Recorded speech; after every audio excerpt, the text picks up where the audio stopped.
भारत के राष्ट्रपति का चुनाव कैसे होता है? सबसे पहले होने वाला उम्मीदवार भारत का नागरिक हो, उम्र 35 वर्ष से ज्यादा हो, लोकसभा सदस्य बनने लायक हो, किसी लाभ के पद पर नहीं हो, करीब 50 सांसद या विधायकों के समर्थन के बाद उसे निर्वाचन आयोग में आवेदन भरना होता है। कौन चुनता है राष्ट्रपति? इस चुनाव में देश के 776 सांसद और सभी राज्यों के 4120 विधायक हिस्सा लेते हैं। कुल वोटर हुए 4896। कैसे डाले जाते हैं वोट?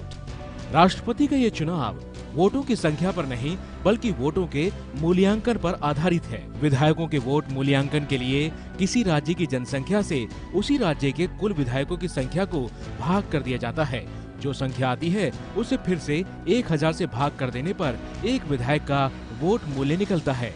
अब राज्य के विधायकों की संख्या को एक विधायक के वोट मूल्य से गुणा करने पर राज्य का वोट मूल्य निकालते हैं। इसी तरह देश के सभी राज्यों का वोट मूल्यांकन निकालते हैं, जो कि अभी 5,49,495 है। एक जरूरी बात, यहाँ राज्यों की जनसंख्या 1971 की जनगणना पर आधारित है। साल 2026 तक के राष्ट्रपति चुनाव में भी यही जनगणना मान्य होगी। अब करते हैं सांसदों के वोट का मूल्यांकन। कुल सांसद हैं 776।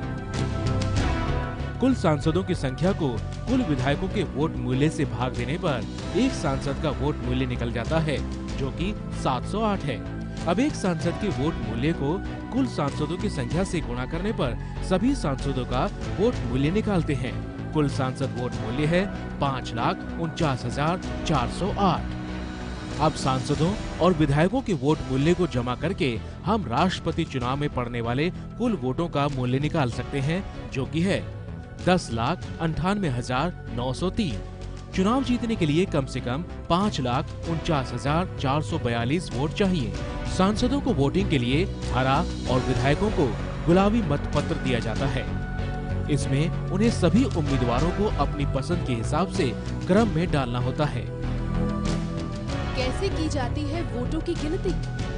मान लीजिए ए, बी और सी राष्ट्रपति पद के उम्मीदवार हैं, तो वोटर उन्हें पहली, दूसरी और तीसरी पसंद के क्रम से चुनेंगे। इस तरह बी को 40% वोटों के साथ पहली पसंद और ए को 35% वोटों के साथ दूसरी पसंद, सी को 25% के साथ तीसरी पसंद चुना गया।